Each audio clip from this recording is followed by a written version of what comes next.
where you want to see one speak at someone's memorial service.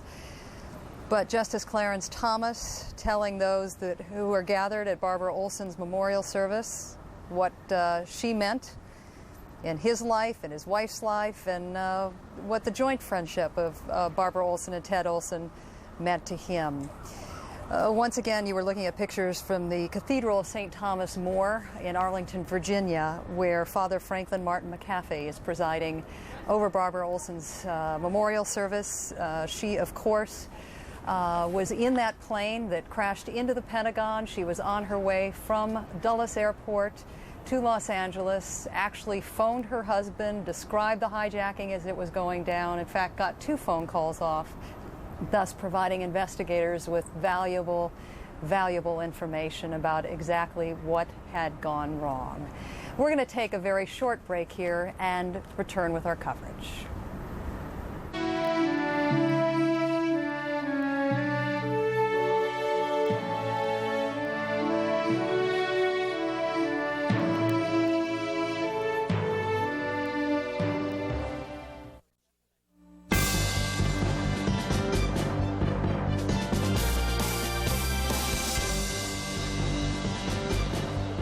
Ground Zero, no rest for the weary and little time to mourn. Round-the-clock search and rescue efforts go on as New York firefighters bid the first of many farewells to 3 of their own.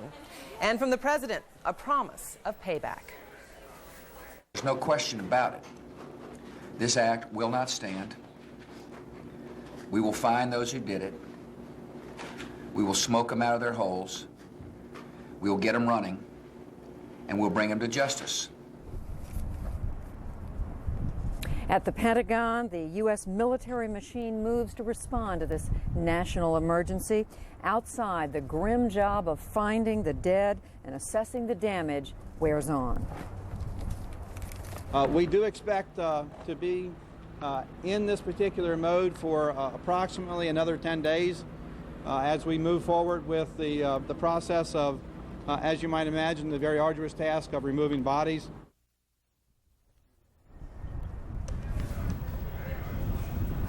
Hello now from Washington. I'm Judy Woodruff, along with my colleagues Paula Zahn in New York and Darren Kagan in Atlanta. Our coverage of America's new war continues. We turn first to Darren in Atlanta for the latest developments.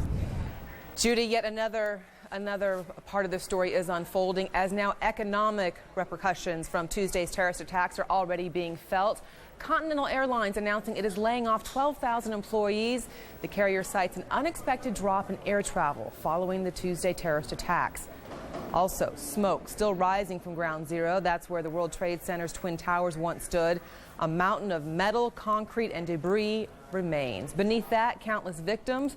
A live picture there of that scene for you now. Firefighters, emergency crews, and volunteers still swarming all over Lower Manhattan.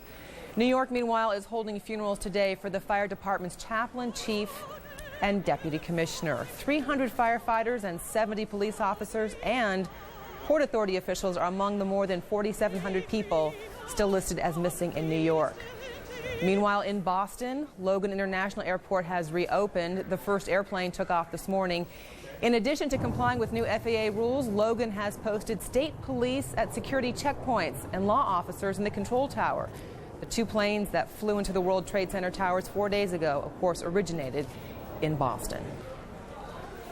As for the investigation of Tuesday's terrorist attacks, 2 men are being taken to New York for questioning. They were taken into custody in Texas on Wednesday. The pair had been traveling on an Amtrak train.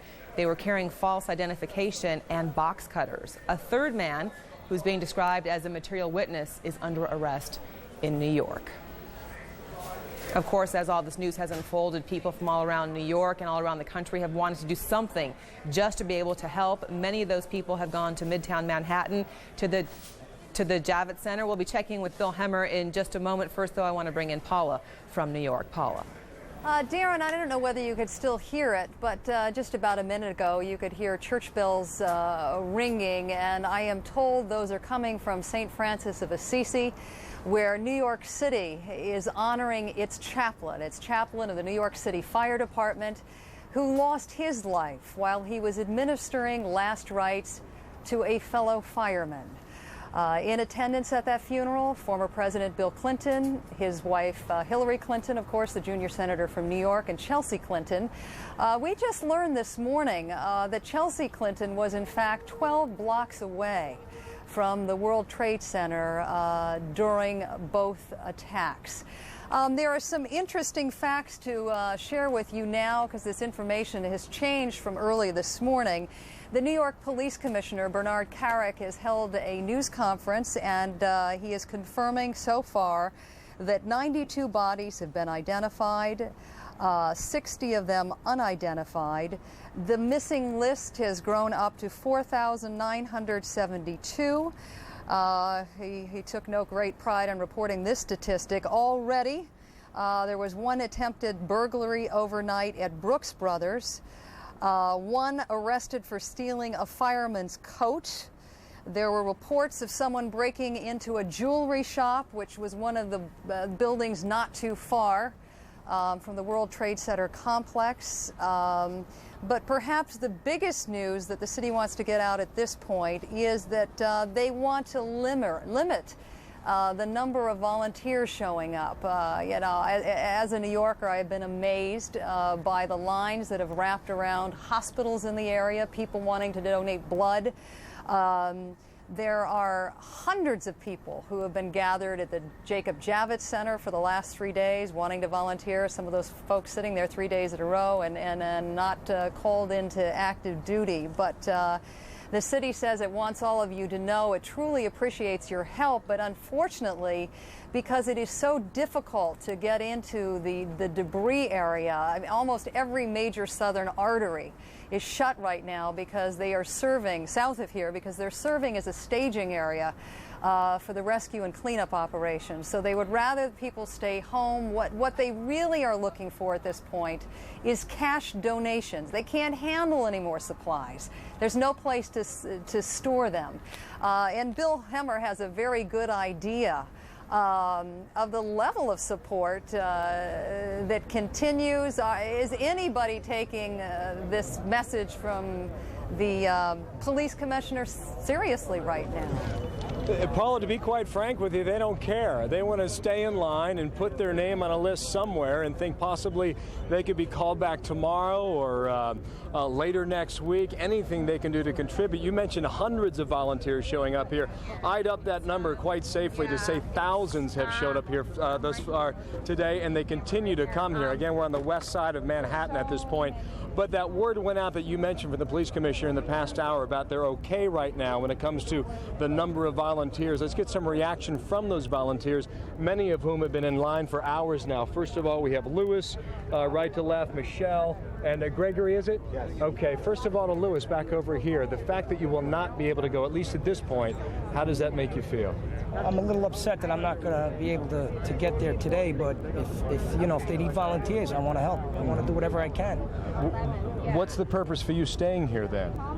Something, just an answer, a form, somewhere I can just put my name down, anything, so I can be called. Michelle, what do you think? When you got the word, how did it feel?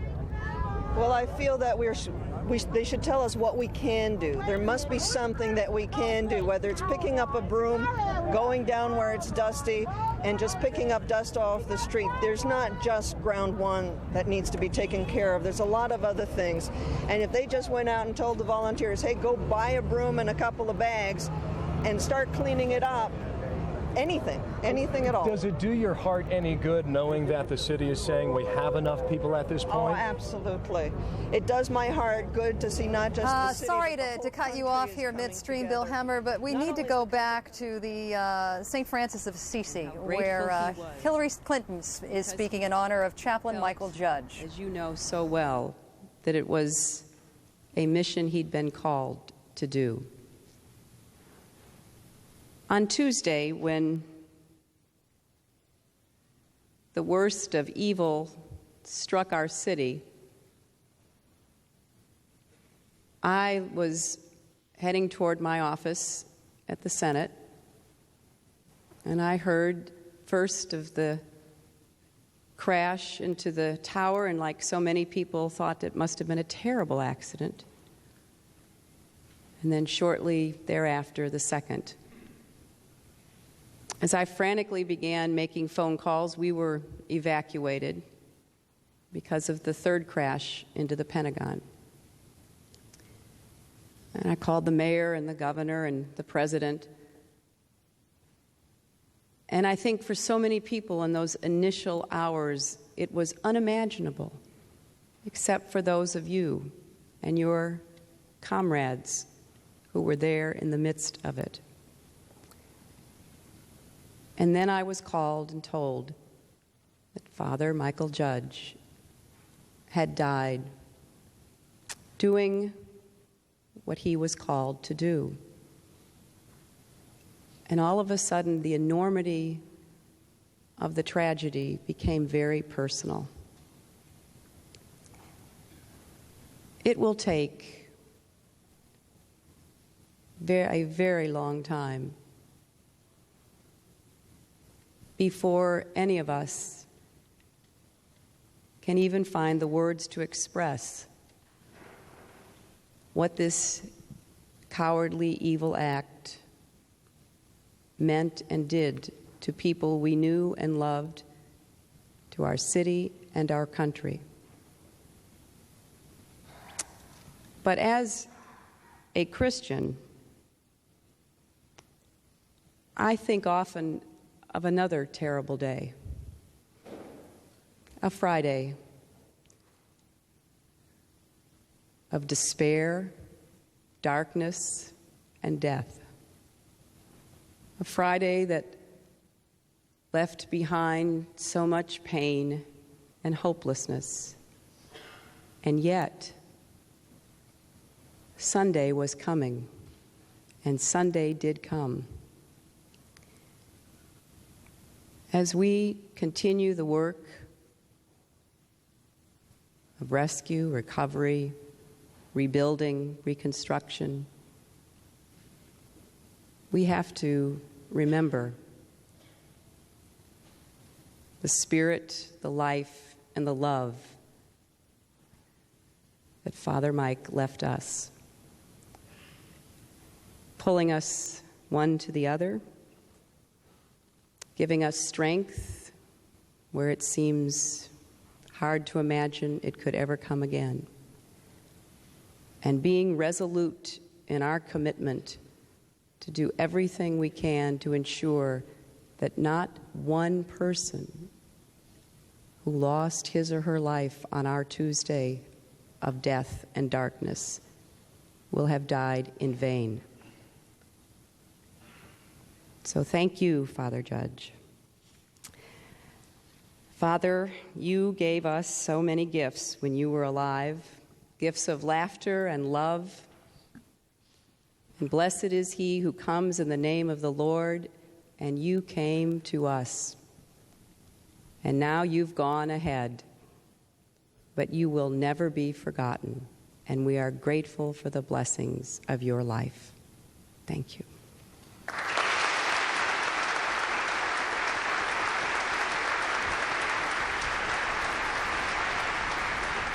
That, of course, is Senator Hillary Clinton eulogizing Chaplain Michael Judge, making multiple references to her faith, her Christian roots,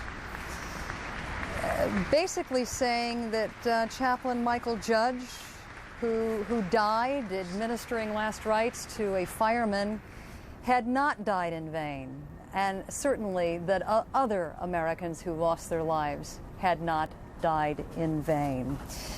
Right now, it is time to check in with Dr. Sanjay Gupta, who joins us from St. Vincent's Hospital. For those of you, before we get going with this, aren't familiar with the geography of New York, St. Vincent's was in fact one of the first hospitals that patients were first transported to after this horrendous tragedy. What are you finding there this morning, Doctor? That's right, Paula. You know, it seems in some ways there's been a sense of normalcy returned to Greenwich Village, here where St. Vincent's Hospital is located.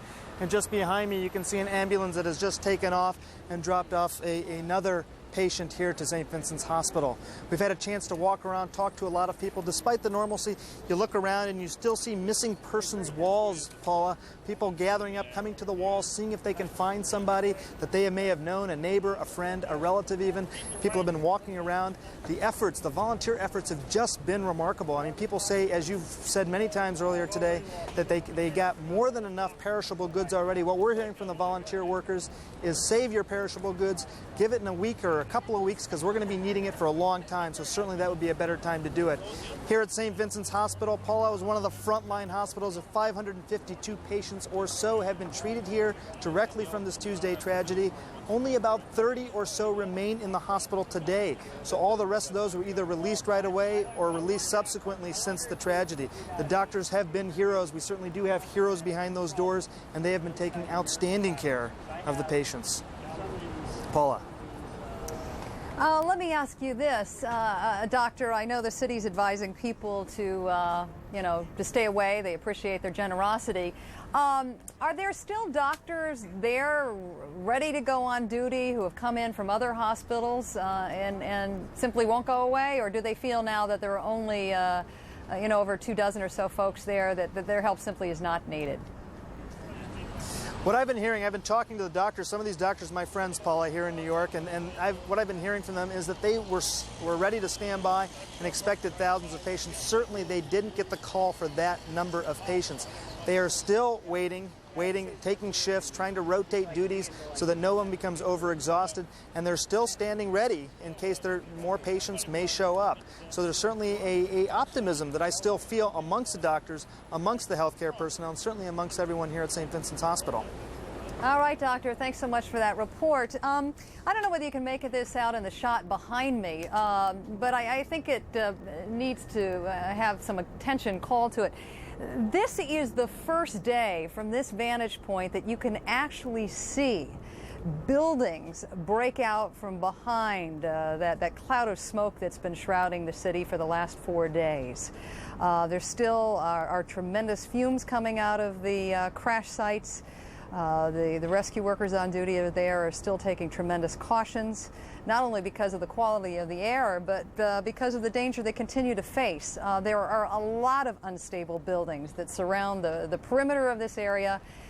We have been told that 100 buildings in all have been either partially destroyed or damaged in some way since these terrorist attacks. Just to give you a perspective on what that means in New York City, because we got an awful lot of big buildings here. A company that manages these buildings is now saying at least 20% of all of the office space in that part of New York City has been damaged in some way. The structural engineers that have been studying these buildings say there are some pretty big chunks out of them. There was great concern a 54-story tower was going to fall the other day, but thankfully it appears as though that structure has not been so degraded that is going to happen. But for all these folks you see toiling down there, some of them with their bare hands, some of them literally picking up debris and putting it into buckets to carry out. If you want to think about the magnitude of the work that is involved here, so far 13,000 tons of stuff has been removed from here. It is an extremely painstaking process, and Richard Roth, one of our own correspondents, is standing about 10 blocks from that area right now, and he can probably give us some more insights as to what these rescuers continue to face. What are you seeing from your location today? Well, Paula, the large cloud of smoke is still present. It's back to a clear blue sky. Very similar conditions to that Tuesday when the passenger plane struck the World Trade Center towers. The workers continue to take rubble out by truck, dump truck. Those are kind of the major sounds you do hear from the distance. We're about 8 to 10 blocks north of the site, and you hear a large rumble, a crash of glass or something. And there's a big American flag that's now been put up on the American Express corporate building that at one point earlier in the week was deemed a little bit risky to rescue workers.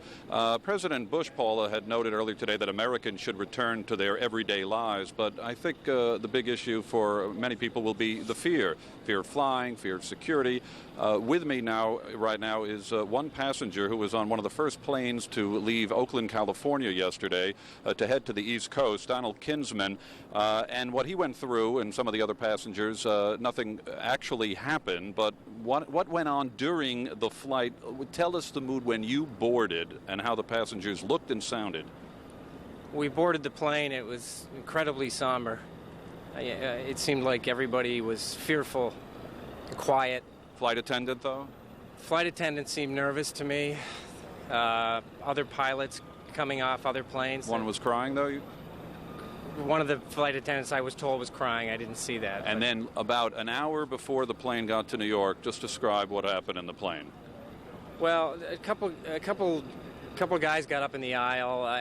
They could have been Middle Eastern descent. They looked like, they might have been. And I think people got a little antsy, including myself. Everybody was sort of looking and a little nervous. And all of a sudden, I noticed that there were a couple passengers up in front, up by the pilot's door, along with the JetBlue employees. They were all up close to the pilot's door, and everybody was sort of looking back and forth, trying to be calm, but you sensed that there was a tension and a nervousness.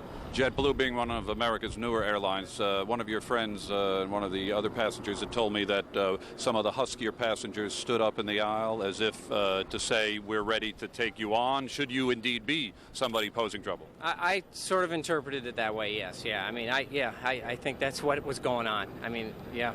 What did you see from your passenger jet as you approached Manhattan of the former World Trade Center site? We flew right over the site.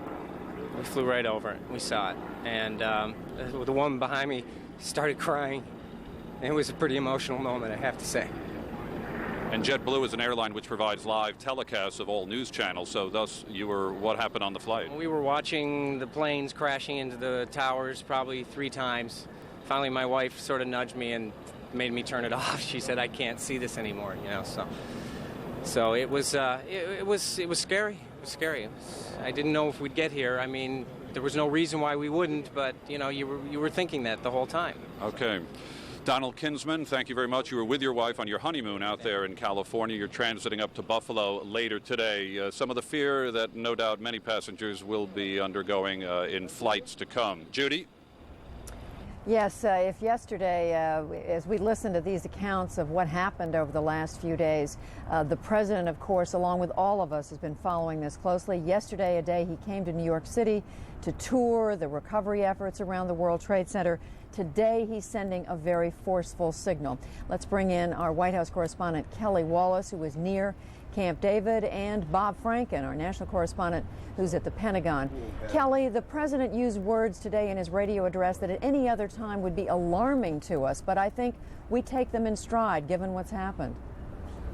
Absolutely. A number of very significant messages coming from the president, who, as you noted, is spending the weekend at the presidential retreat at Camp David, going over what he says will be a comprehensive assault against terrorism, one that will include political, economic, and quite possibly military options. Mr. Bush doing a number of things today. He's telling the American people that this conflict won't be easy and it won't be short. So he's urging Americans to be patient. He told anyone in uniform to get ready. And then, Judy, for the very first time, he used these 3 words. We're at war. There's been an act of war declared upon America by terrorists, and we will respond accordingly. And I appreciate very much the American people understanding that. As we plan, as we put our strategy into action, we will let you know when we think it's appropriate, not only for to protect the lives of our servicemen and women, but to make sure our coalition has had proper time to be noticed as well. But we're going to act.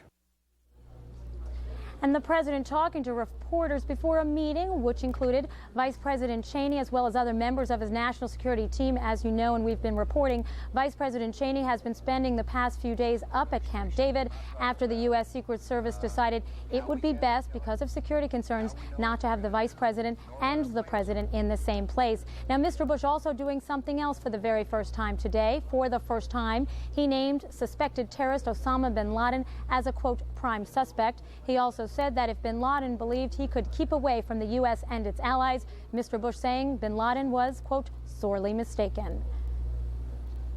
They will try to hide. They will try to avoid the United States and our allies. But we're not going to let them. They run to the hills. They find holes to get in. And we will do whatever it takes to smoke them out and get them running, and we'll get them. And bin Laden believed to be hiding out in Afghanistan. Judy, one final other significant development. Neighboring Afghanistan, of course, is Pakistan. Secretary of State Colin Powell confirming today what CNN reported yesterday, that the Pakistanis have fully agreed to honor all requests from the U.S., which include the possibility of the U.S. using Pakistani airspace if the U.S. decides to wage any military attack. Judy? All right, Kelly Wallace reporting from near Camp David. Bob Franken also joining us from the Pentagon, where there are two missions. One is to carry out any plans for war, as the president so bluntly put it today. Also to continue the recovery effort of the crash site. Bob? Well, let's talk about the effort to carry out the plans first. And as we know, that's going to involve the use of reserve forces. Now, very quickly, the United States has about 1,300,000 reservists, about half of the total military force of the United States. Of that, just a small percentage has been authorized to be called up. 50,000 members of the reserves, that's the reserves of the various forces, and the National Guard. About 35,000 of those will be called up. As you can see, the Army is going to supply 10,000, the Air Force 13,000, the Marines 7,500, the Navy 3,000, and the Coast Guard, which normally operates under the Department of Transportation, will provide 2,000. As you might suspect, looking at the fact that the Coast Guard is involved, these are going to be used for what the Pentagon calls homeland defense, supporting the effort in the United States in this remarkable time to offer military protection to the domestic front right here. Now, as you pointed out, Judy, at the same time that the reserve call-up is being envisioned in this building, the plans are still being made. At the very same time, the efforts are being made to reconstruct this building, which, of course, was the target of a catastrophic air collision that happened on Tuesday. And we're finding out that this is quite a remarkable building, larger, for instance, than 3 Empire State Buildings, badly damaged. You can see that we have close-up shots of where the plane hit, and right next to where the plane hit, you can see that it was just this tangled mess inside, as you might imagine, and you can see that a large effort is being made to shove away all the debris and build a huge number of wood shoring supports so there would not be a further collapse. They're making quite a bit of progress, according to the people inside, but what they're encountering, they say, is something that is just almost remarkable to see. This is on the first floor. This is very close to where the airplane went into. You can see the evidence of some of the different shoring that they're using in order to shore up the building. The way they described it to me is they come in, they remove some debris, they shore it up, they move in further, they move some debris, they shore it up. And it reminded me of being like in a coal mine filled with metal shards all over the place. Now, that was Terry Mitchell, who was describing the video that the Pentagon provided. It was shot yesterday. Terry Mitchell of the Department of Defense. Now, what is so remarkable about all this is the fact that this occurred in a just renovated section of the Pentagon where new, very, very blast-resistant glass was installed. Many of the windows stayed. They were not shattered at all, which probably was life-saving. And they went on to describe a situation where, at the point where the plane actually penetrated the building, on the floors up from there, 2nd, 3rd, 4th, and 5th, people were able to get out. They were not injured. They were actually able to crawl out without injury. Remarkable renovation, which is being extended around the Pentagon. Now, of course, it's going to have to be expanded to repair what was already done. Judy? And Bob, just to clarify, unlike New York, where they believe there may be pockets where people possibly, not likely, but possibly could be alive, and of course we all pray for that, at the Pentagon they don't see any pockets where a human being is likely to have survived. They're not. They don't want to say so yet. They continue to insist they're not ready to give up, so they continue to look, but they will admit privately what they're really looking for are casualties. They have found several bodies today. They're not talking about the number yet, but of course we know that the latest estimate is for 189 casualties. That is to say, victims, people who were killed in this crash. You can look at what you're seeing here and just imagine that it might have been much worse. That's what they're saying here, but of course it was catastrophic, no matter how few were actually killed compared to what might have happened. And just quickly, Bob, for the first few days, family members, loved ones of those missing were near the Pentagon trying to either get involved themselves or observing. Are there any people like that around now? Well, every once in a while you find somebody, particularly at the site that has been set up for media, about a mile away. They will be there sometimes. There is a hotel nearby where people can gather to get support and to get information, but for the most part there is very little to do but wait and expect the worst. All right.